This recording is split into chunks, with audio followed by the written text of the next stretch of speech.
Yeah, so we're here at Wasatch Touring with Dylan Timmer. Thanks so much for having us over. Of course. Yeah, welcome to the shop. Thanks. It's a great shop. Thank you. We love it. I think we're all pretty devout customers here. Yeah.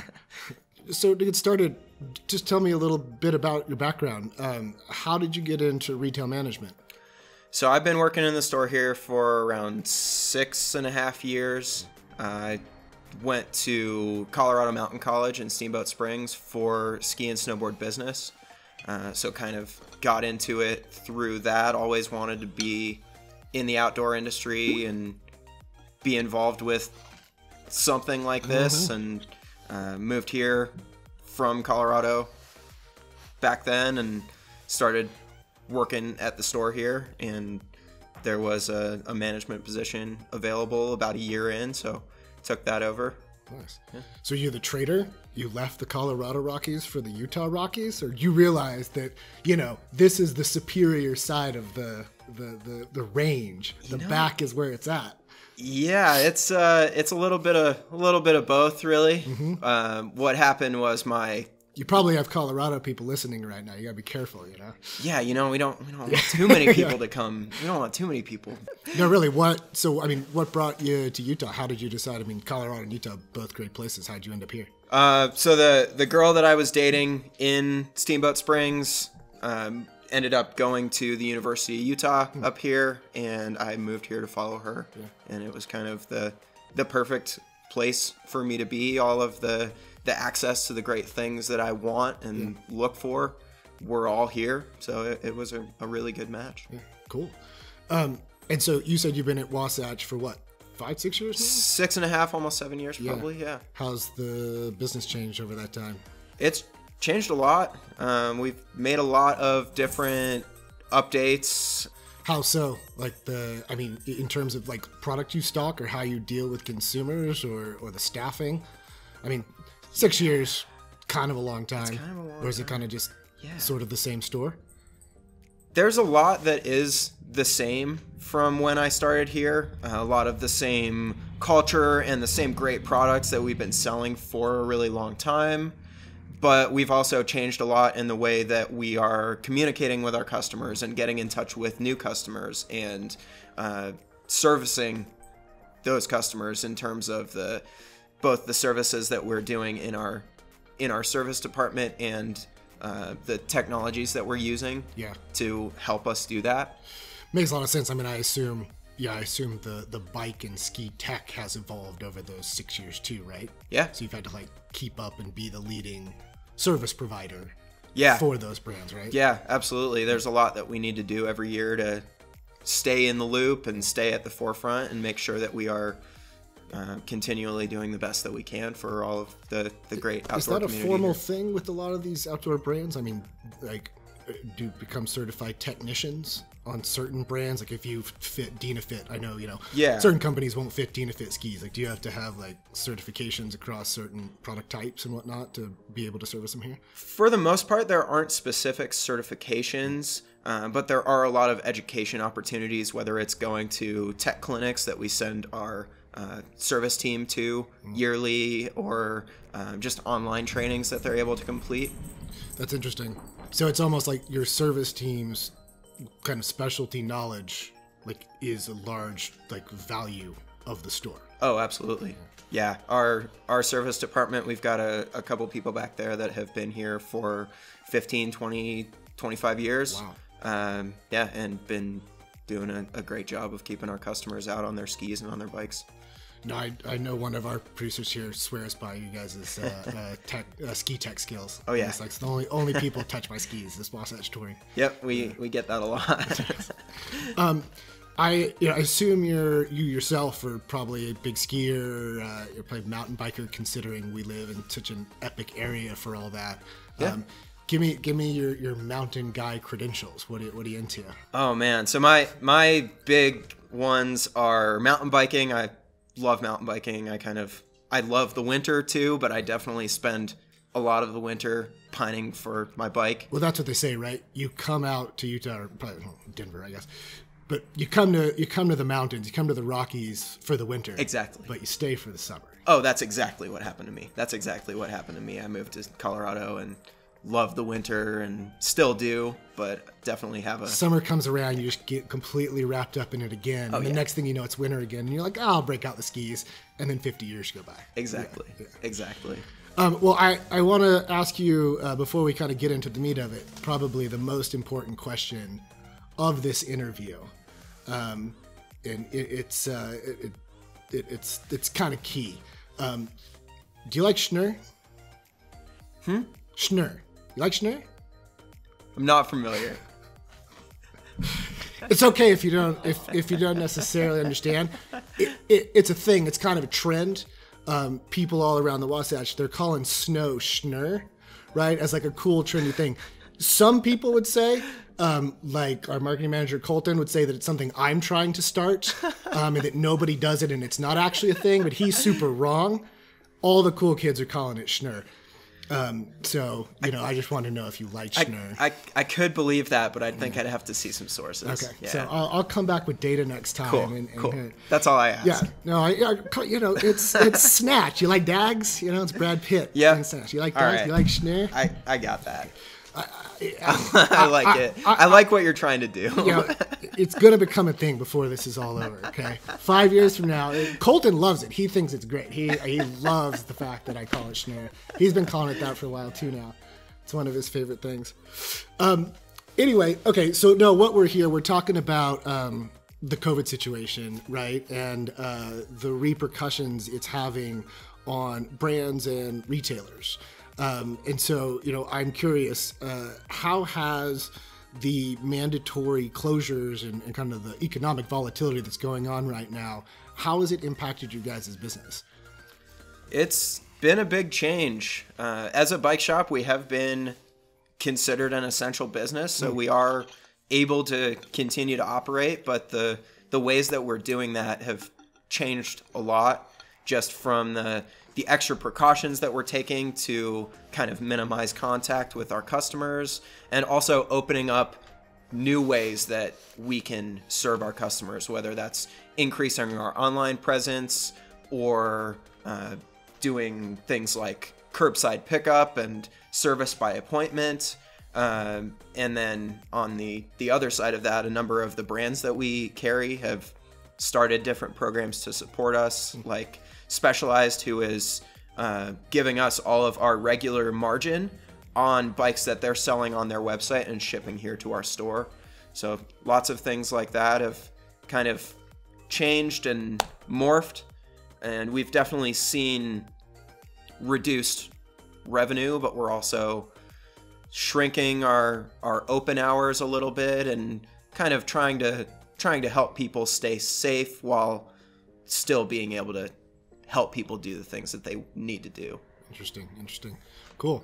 I think you probably covered like 5 of my questions there, but so don't worry. So I'm gonna keep going and it'll be redundant, but like a lot of that I want to parse into and unpack a little bit, because there was a lot of like really good stuff in there.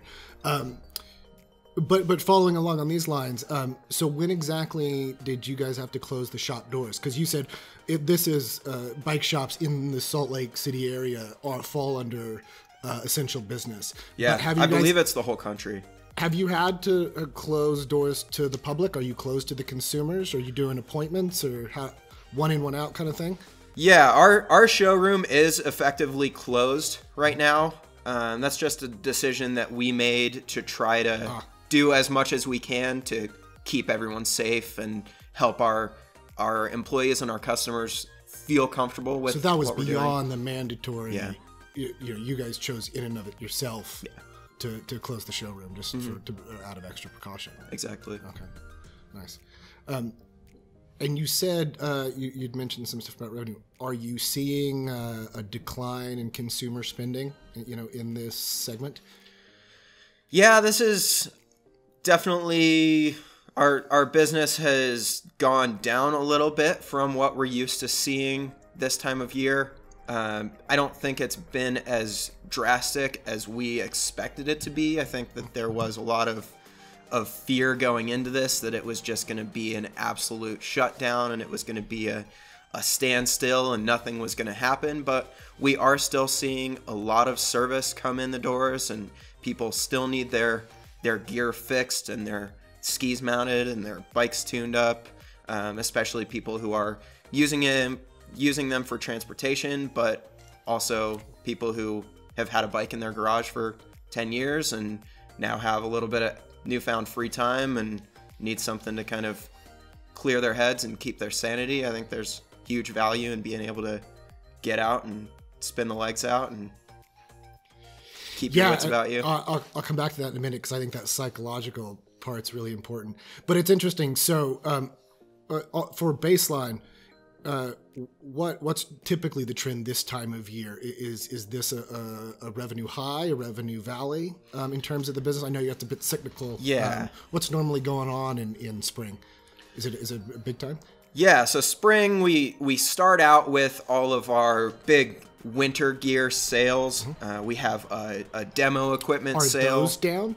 Are you having trouble, getting the last of the winter stock out, or that actually not as weak either? That we were very lucky in the timing of all of that. We had our spring demo sale for all of our winter equipment on March 14th. And that was kind of right at the beginning of when we started to see things change around here. So that went pretty normally, I would say. And then the week after that is when we really started to kind of take all of these extra precautions and change our business strategy. Yeah, at this point, a lot of retailers are, they're reducing their product orders for the remainder of 2020, right, based on reforecasts and like what they're expecting to happen. Are you guys revising your expectations for the year or planning to stock less product? Or have you gotten into that yet? Yeah, we're definitely trying to be as conservative as we can. It's always tough because we have to have enough product here to be able to keep selling it and keep moving, but the times where this time of season we would really be stocking up and building up our inventory for a big spring selling season, we are a little bit more limited this year than we have been in the past, and a little bit more conservative, definitely.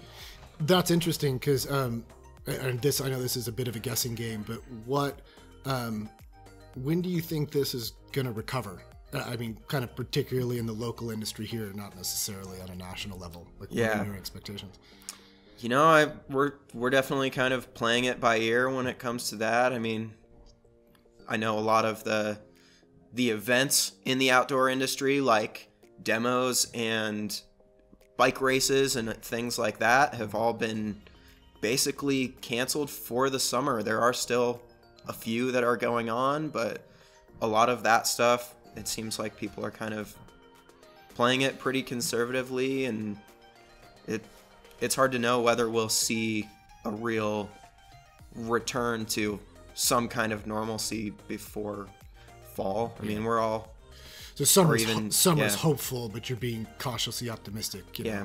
Like you said, people got to get on their bikes. It's a little bit of therapy. Exactly. Psychologically. But you're right, with the races, if the races aren't reopened in the summer and a lot of those things, that's probably going to suppress some amount of spending and consumer habits, right? Yeah.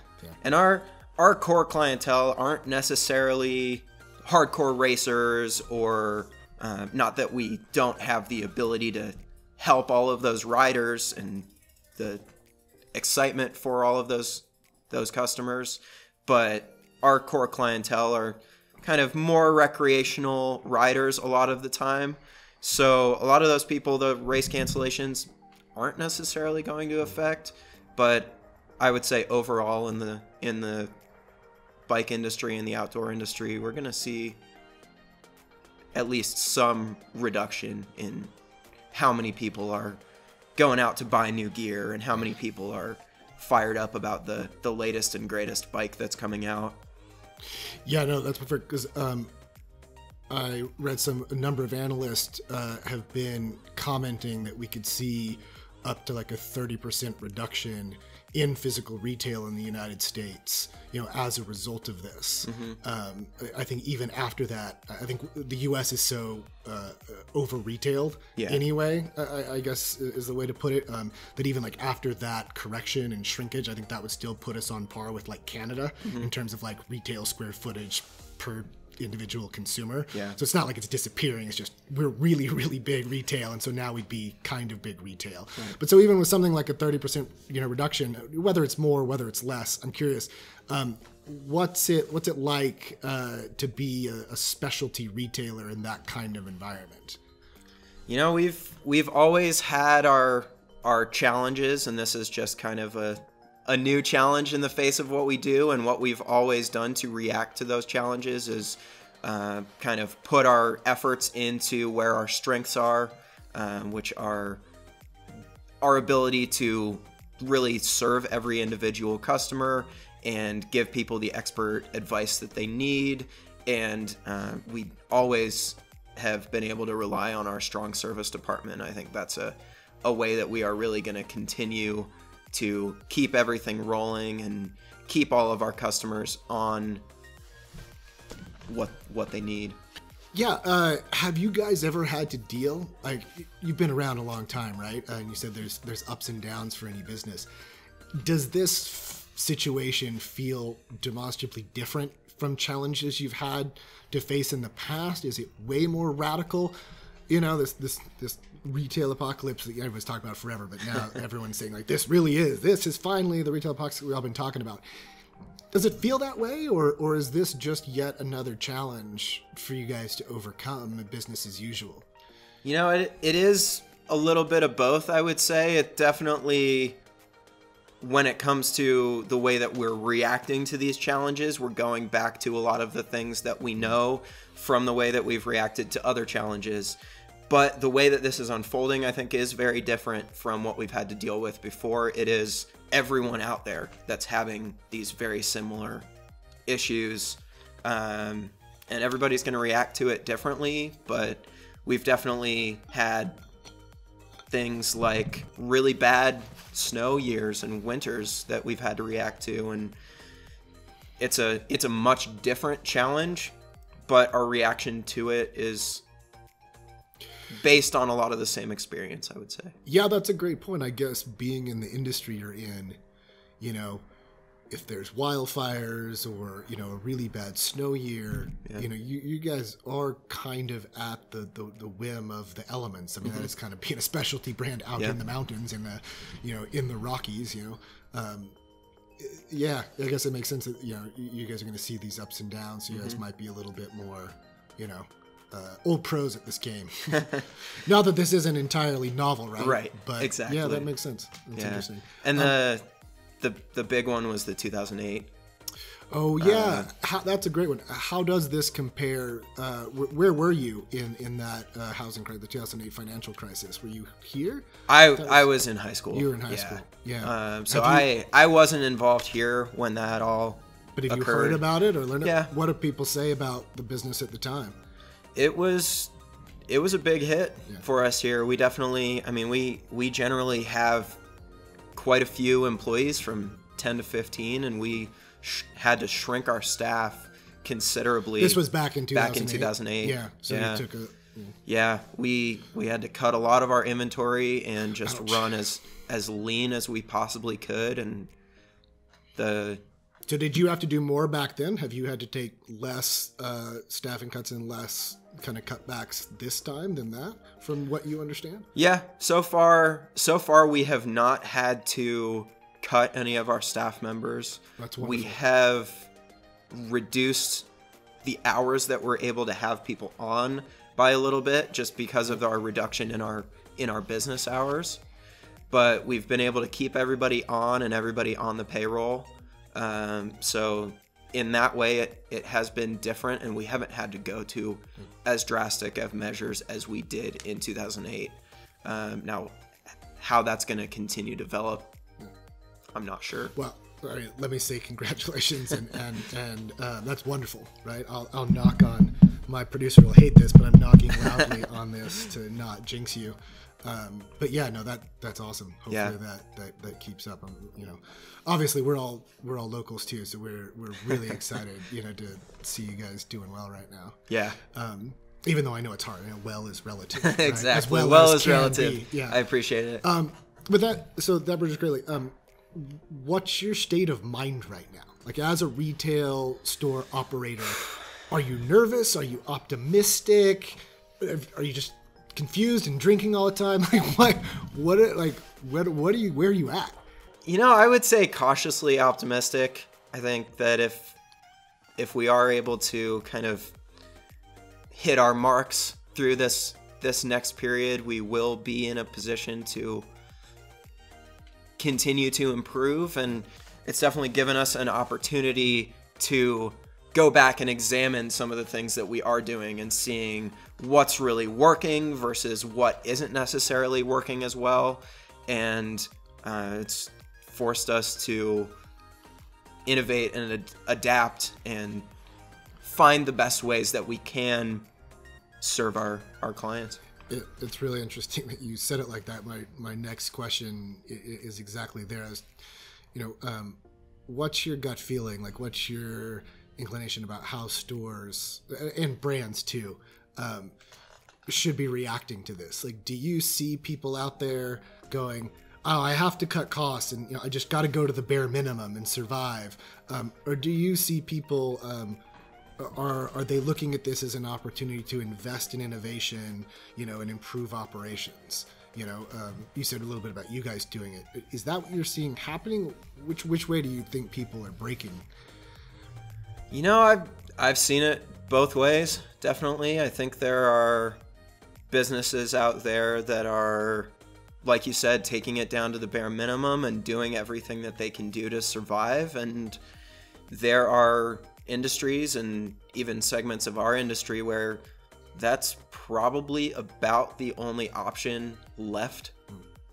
But I think the position that we are in with this great base of customers and this great outdoor community that we have here in Salt Lake, we are in a position where we are definitely going to have to cut costs on certain things and make sure that we're being as efficient as we possibly can, but there's also opportunity for us to continue to grow and to take these challenges and turn them into better things for the future.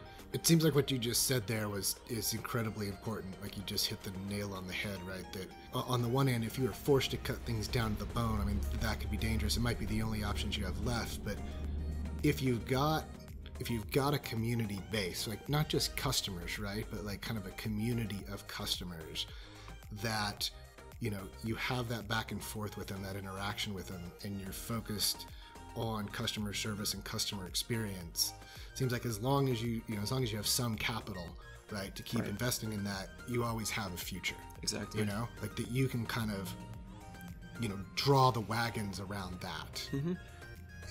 That seems to me like the epitome of what a great specialty retail store is all about these days. If you can do that, you might be able to survive anything. I think so. Yeah, and the outpouring of community support that we've seen since this all began has been awesome too. It's just even more confirmation that we're doing at least something right. Yeah. I mean, nobody's going to do everything right, but the number of our longtime customers and community members that we've had even just give us a call and offer support and different things like that. It's been really encouraging. You guys you're just getting calls in? People just asking? Yeah, I mean, not all the time, sure, definitely, but whether it's somebody just calling to say, hey, I'm glad you're still open and turning, or people who are bringing their bikes in for that tune that it's needed for a little while, but now's the time that they're going to go out and ride, and now's the time that our industry is definitely in need of that support. Yeah, I think it says a lot of what the value they find in you, right? That you're the first place they go for those services and for that specialty knowledge. I think I want to talk about that in a second. Before we get into there, I want to talk a little bit about kind of direct to consumer, kind of brands selling direct. From our experience, or I should say, I think there's an expectation in the market that this crisis is going to cause some, we call them laggard brands, to finally move online, right? Who were maybe just doing wholesale only and not online, that they're now finally at the end of the day, they've been putting it off and now they really are ready to get online. And that those that are already online, are pushing to expand their e-com operations. Yeah. Is that something you're seeing? Do you think that prediction will hold true? There'll be more push to e-commerce? I think that there will, and that's definitely something that I have a little bit of mixed feelings about myself, but there's definitely brands where that's going to be their best avenue for innovation and for their reaction to this situation. And there are a lot of different ways that those companies can do that. I mean, we've definitely increased our web presence a lot, and added a lot of our products to our e-com website, to the point where we're definitely seeing an increase in web sales over what we were doing previously, right. Which is really cool to see. So I think that there will be growth in kind of that corner, and we will see a lot of those predictions come to some extent, at least. Yeah. Because I think an argument can be made. Well, I guess the data shows it. I think that move was taking place already, right? It was growing to some extent. Whether it grows dramatically now because of COVID crisis is debatable, but it was growing a little bit, to the point that some people were already saying the wholesale channel is kind of it's past history. That's kind of the old way of doing things, right? So I got to ask you, the gotcha question, right? Is everyone throws around in the headlines, right? Is retail dead, right? Is D2C a superior business model? Or do physical stores still have a really important place in the world?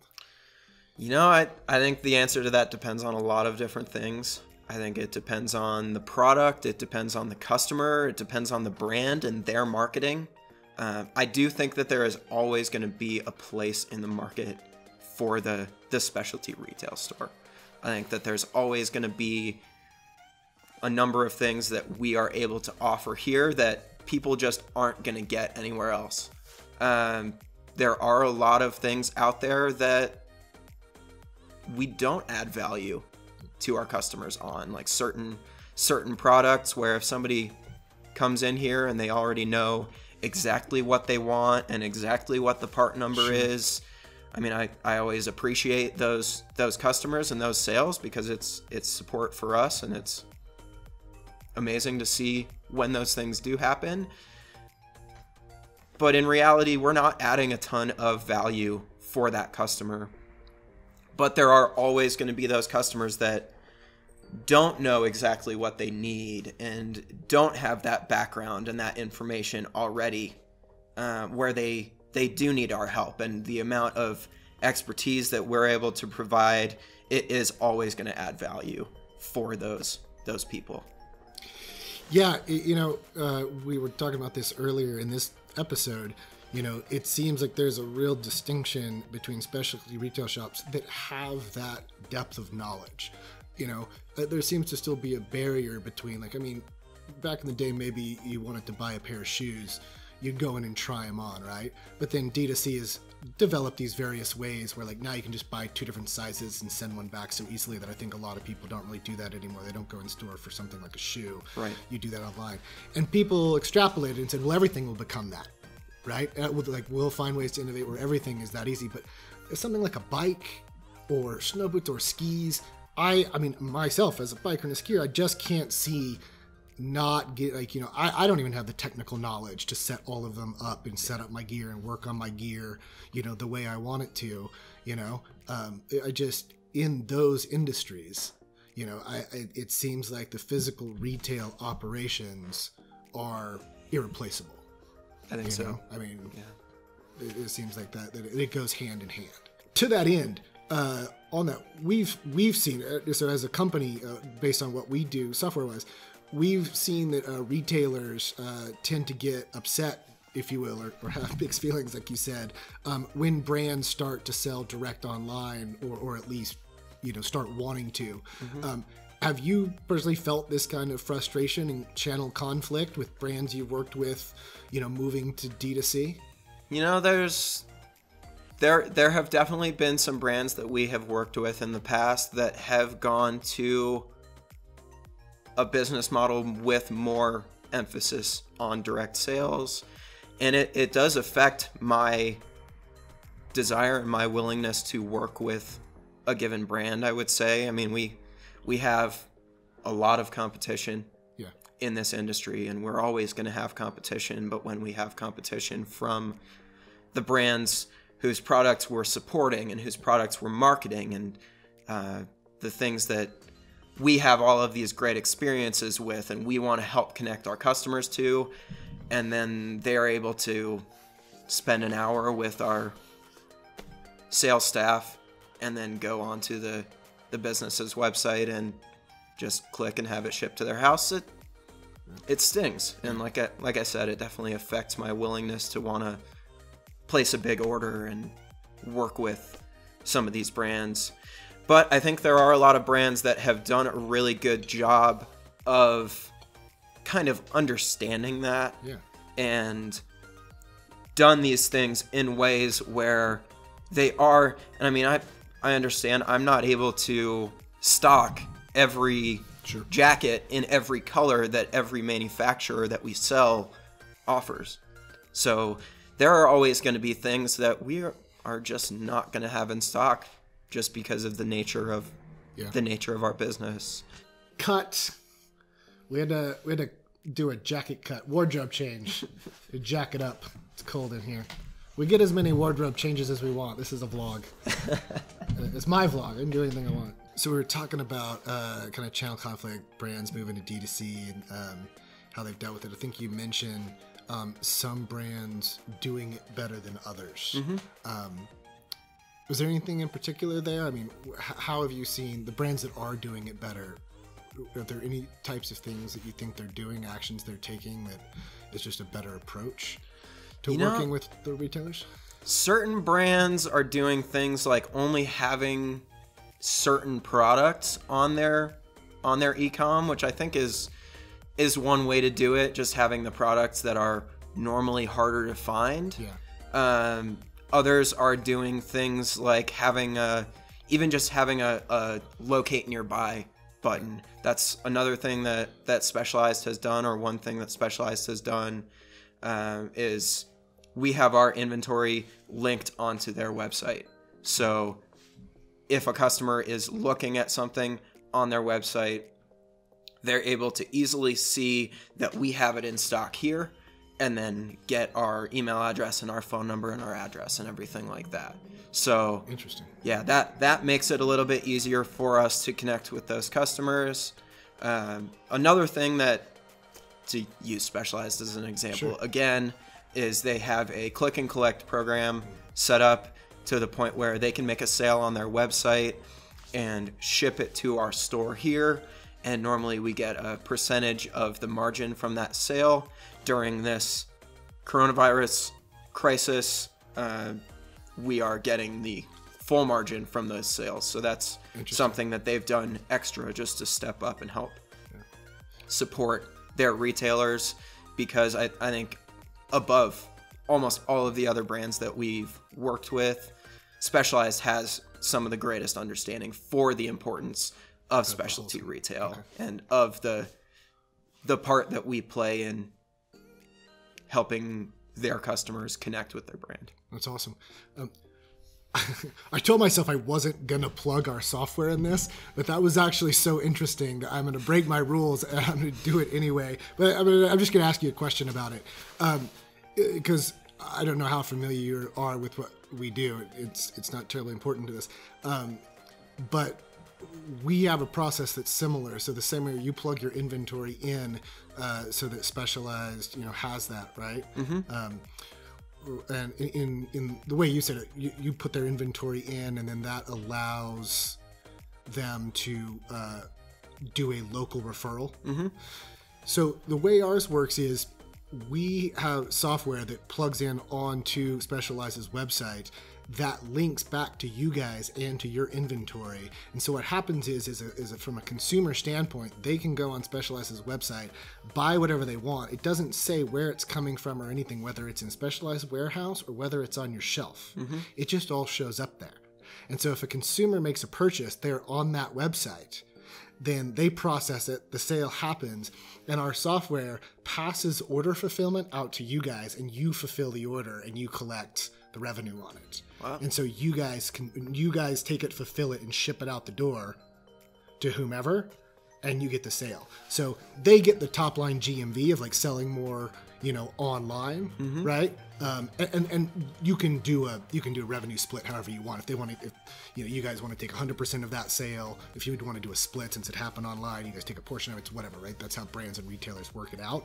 But essentially, they're sharing fulfillment of their online orders with you guys, right? And basically helping do product turnover and move stuff off shelves. Yeah. Right? And it incentivizes them, because if they sell a bunch of stuff online, you fulfill it off your shelves, then obviously, like when you come back, to place orders the next year, right? You're probably going to take more, product, because now it's moving off shelves quicker, et cetera, et cetera. So like we see it as symbiotic. Like our whole idea is that brands and retailers need to work together. What do you think? What do you think about that model? And feel free to shoot it down. Like, that's ridiculous. Your guys' software is terrible. Well, I think especially the last thing that you said, that brands and retailers need to work together. I think that is of ultimate importance. I think that there's that one arm of that without the other, you're kind of shooting yourself in the foot. I mean, I've seen brands that don't have any kind of local representation and don't have any desire to develop that. And it's just hard for a lot of, specifically in our industry, it's hard for a lot of people to get real excited about some of those brands where you're not having that local support. You're not having those people who are standing there making a recommendation to you, and you're not having some of that exposure to those brands because they're not found locally. Not a priority. It's just not what they're into. Exactly. That leads me to the next question. So from your experience, how would you characterize the relationship between brands and retailers today, just in general, like all over, from everything you see? Is it at a good state today, worse than ever, needs improvement? What's your take? I would say that it is definitely improved. It's been kind of a up and down over the years, I think.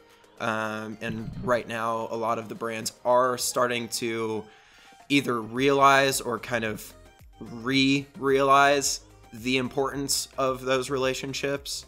And there are certainly brands that aren't doing that, but I think that the ones that are the most successful are the ones that are really offering that support to the ground floor and making sure that their products are the ones that are being recommended. It's interesting. I've read that a number of digitally native brands, like brands that launched, purely direct to consumer without any storefronts or anything like that, and had tried to do those subscription models, that there's some evidence that a good number of those have actually starting to backpedal and dabble and invest in, physical retail space. I think what's the glasses company, Warby Parker, is a good example, right? Mm-hmm. They were subscription only. It all came to your house. They had no storefronts, and they started opening up corporate stores. Mm-hmm. It seems like that is evidence, whether you work with an independent retailer, whether you open up a corporate store, is just evidence that having an in-store experience, in so many of the models is crucial. Mm-hmm. Seems like they are learning that. Yeah. I think there are huge challenges when it comes to being able to serve customers and being able to deal with things like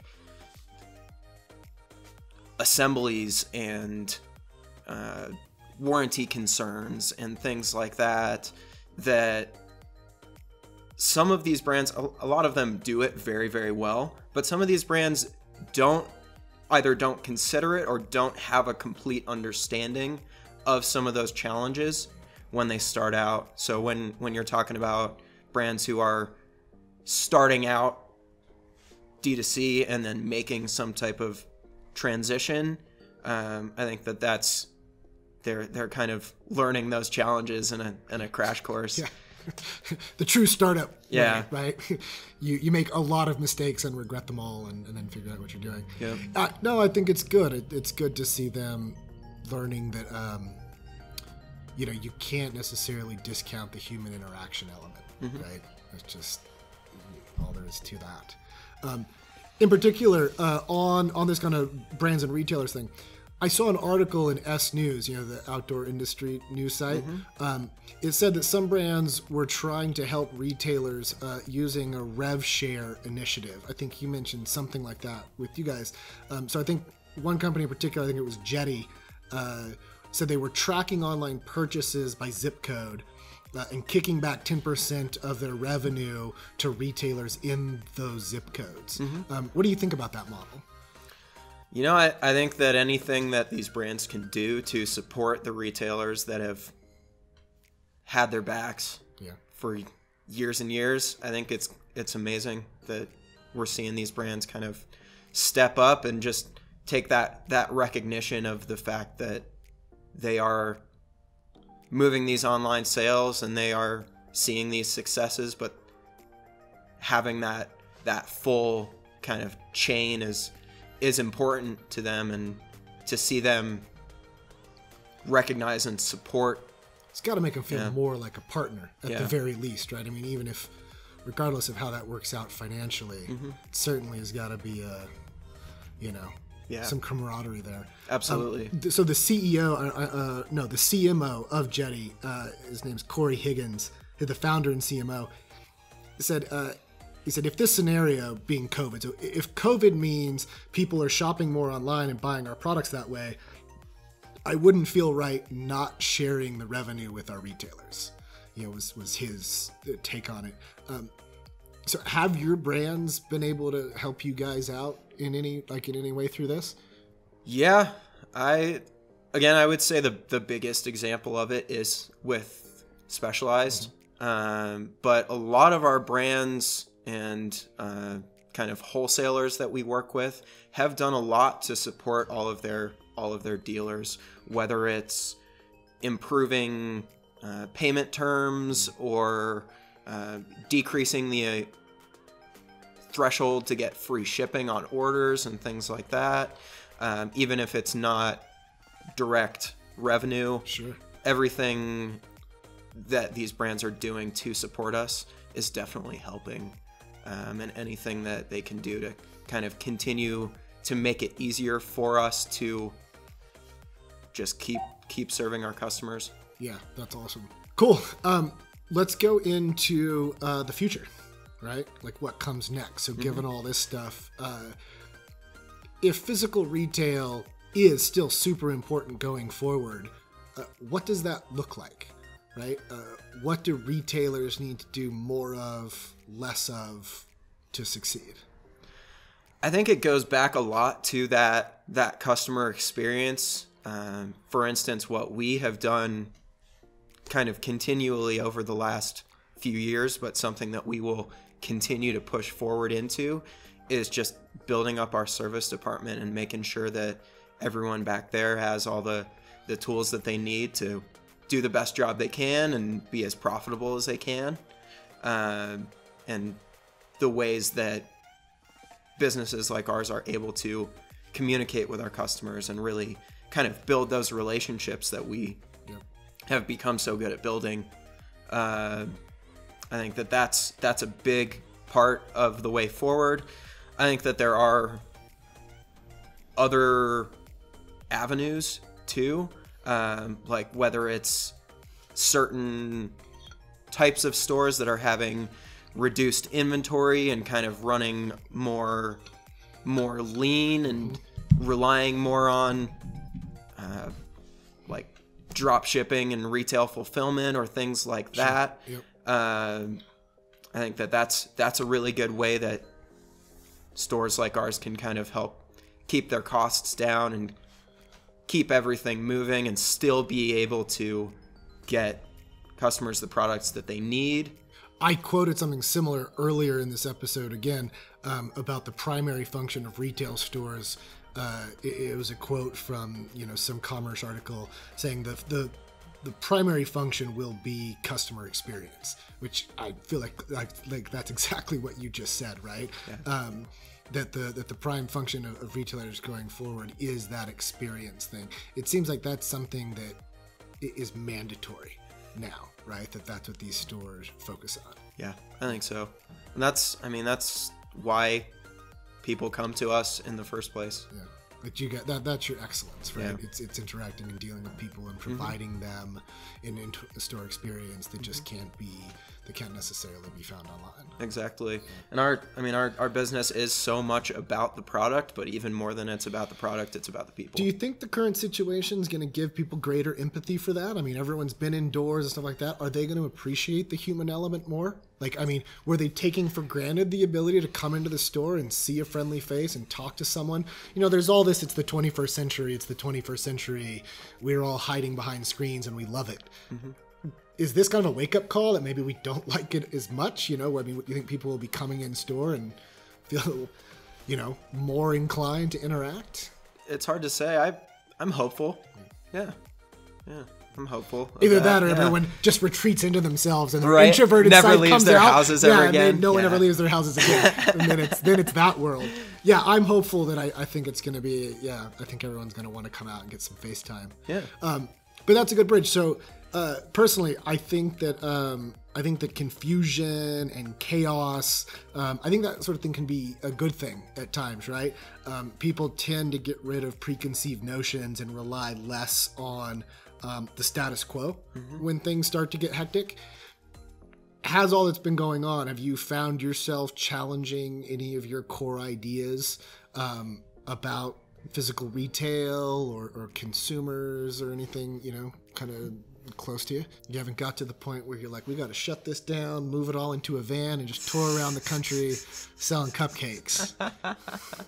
Now the cupcake idea, don't tell anybody about that. That's that's your side hustle. That's my side hustle. Yeah. That's here for me. Not really. It's definitely been a little bit of a shakeup, but I think a lot of our kind of core values and ideals have remained much the same. Yeah, you said it's caused you to maybe not challenge or put new, but maybe re-examine the old. Yeah. Or bring back the core. I think so. Yeah. Is that a better way of describing it? Mm-hmm. Yeah.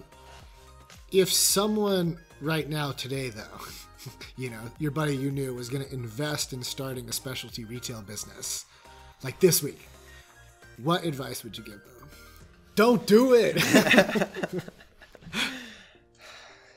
Keep it lean. Keep it nimble. Okay. Can you expand on that? Just the... How lean is lean? Like, what does lean mean to you? Are you guys lean right now? Not as lean as we could be. Yeah. That's for sure. We're gearing up for a big summer season. We have a lot of inventory. We still have the ability to adapt in a lot of different ways. But I think if I were starting from scratch right now, it would definitely be with the understanding that I might start doing one thing and then basically need to change my entire idea of what I'm doing overnight, depending on what happens. It's interesting. I was talking to a thought leader about it, someone who's been in the industry a long time. He was he's on the brand side, and he's starting to envision retailers, especially retailers, as almost like, the way you have like virtual servers that you can like spin up in like Amazon, to have like increase your computing power. Mm-hmm. He was kind of thinking of specialty retailers as like virtual brand stores. Like the idea that the retailer works much more in depth with just a small selection of brands. Mm-hmm. So a brand might have some of its corporate stores, but then they kind of scale up and scale down as needed by, using these specialty retailers. Right. So they don't need to necessarily open up 50 corporate brand stores. They have a few, right? And then their independent retailers are really, really interconnected in the operations, right? And they can kind of spin that up and down as they see it. And that maybe the retailer's future is to have that more in-depth relationship, like you're talking about, that they're that customer experience arm for the brands, but like kind of a smaller select group of those brands, maybe less than before. What do you think about that? I think that's a really good way of looking at it. I think that's something that we have done slightly over the last few years already, is kind of find these brands that do have similar values and that fit really well in our store, and maybe not having these ones and twos products from some of these other brands where they aren't able to really do much to support our business, but definitely working much closer with those that we can build those relationships with. Lean and mean in like some really specific areas. Yeah, that makes sense. So to wrap up, I really want to know, we have a kind of internal debate going on how the consumer spending is going to play out this year. When the quarantine ends, do you think consumers are going to come out, this gets to their psychology, like do you think they're going to come out spending a lot of money quickly on stuff like retail therapy? Or do you think they're going to be like really, that they're going to budget carefully and be like real safe with their money for a while?